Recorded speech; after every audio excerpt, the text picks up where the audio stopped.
سیدنا ابو ہریرہ رضی اللہ عنہ نے صحیح بخاری کی حدیث ہے، نبی علیہ السلام سے ایک سوال کیا، من اسعد الناس بشفاعتک یوم القیامہ، یا رسول اللہ صلی اللہ علیہ وسلم قیامت کے دن آپ کن خوش نصیبوں کی شفاعت کریں گے؟ بڑا اہم سوال ہے۔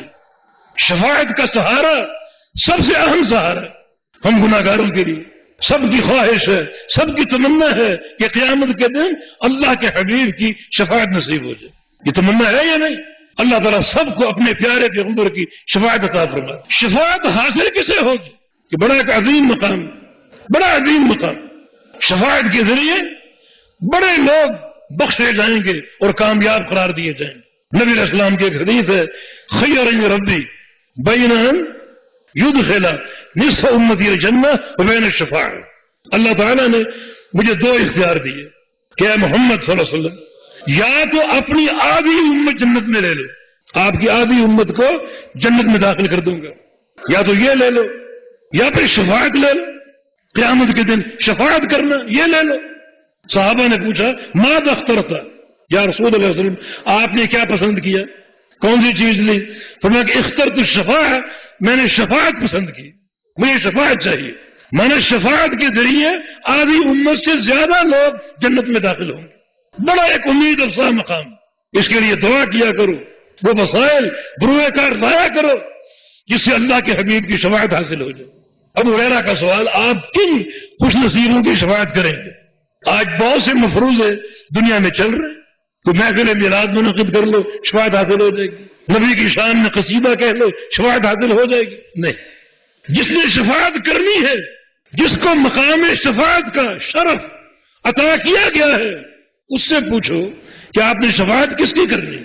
ابو ہریرہ نے یہ سوال کر ڈالا۔ رسول اللہ صلی اللہ علیہ وسلم نے فرمایا، ابو ہریرہ اسعد الناس بشفاعت یوم القیامہ من قال لا الہ الا اللہ خالصا من قلبہ، قیامت کے دن میری شفاعت صرف ان لوگوں کو نصیب ہوگی جنہوں نے لا الہ الا اللہ کہا، اور صرف کہنا کافی نہیں بلکہ خالصا من قلبہ ہی کہتا رہا اپنے دل کے اخلاص کے ساتھ، کوئی ملاوٹ نہ ہو، شرک۔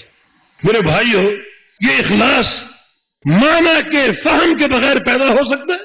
جب تک معنی معلوم نہ ہو اخلاص کیسے آئے گا؟ اور اگر اخلاص نہ ہو تو اللہ کے پیغمبر کی شفاعت حاصل نہیں ہوگی۔ یہ ایک بڑا قیمتی اور قوی سہارا ہے قیامت کی بخشش کا۔ صحابہ تمنا کیا کرتے تھے، اللہ کے نبی سے استدعا کیا کرتے تھے، ہماری شفاعت کا وعدہ کیجیے۔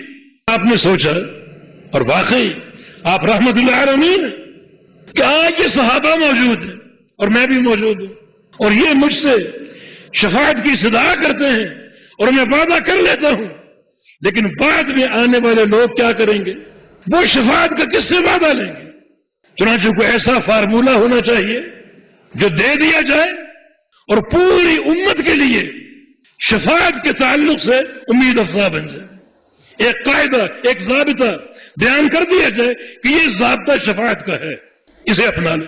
ایک حدیث ترغیب و ترہیب میں، اس میں ایک صحابی عبدالرحمن عقیل رضی اللہ عنہ اپنی قوم کے ساتھ وفد کی صورت میں آئے تھے اور اسلام قبول کیا تھا۔ ان وافدین میں سے ایک شخص نے کہا کہ یا رسول اللہ صلی اللہ علیہ وسلم اسأل ربک، سل ربک ملکن کا ملک سلیمان، آپ اللہ سے دعا کیوں نہیں کرتے کہ اللہ رب العزت آپ کو وہ بادشاہت دے دے جو سلیمان علیہ السلام کو دی تھی؟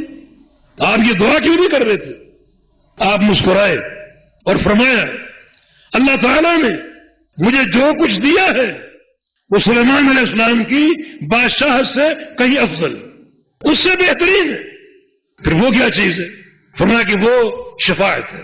اللہ تعالیٰ نے مجھے کہا کہ اے محمد صلی اللہ علیہ وسلم تم کوئی دعا کر لو میں قبول کر لوں گا۔ اگر میں چاہتا دعا کر لیتا کہ مجھے سلیمان علیہ السلام جیسی بادشاہت دے دو، اللہ دے دیتے، سارے پہاڑ سونے کے بن جاتے، کائنات پر حکومت ہوتی، اللہ دے دیتا۔ مگر میں نے کیا دعا کی کہ یا اللہ تو میری دعا ہے، میں اس کا حق دنیا میں استعمال نہیں کرنا چاہتا، یا اللہ اس دعا کو تو سنبھال لے قیامت کے دن اپنی امت کی شفاعت کے لیے۔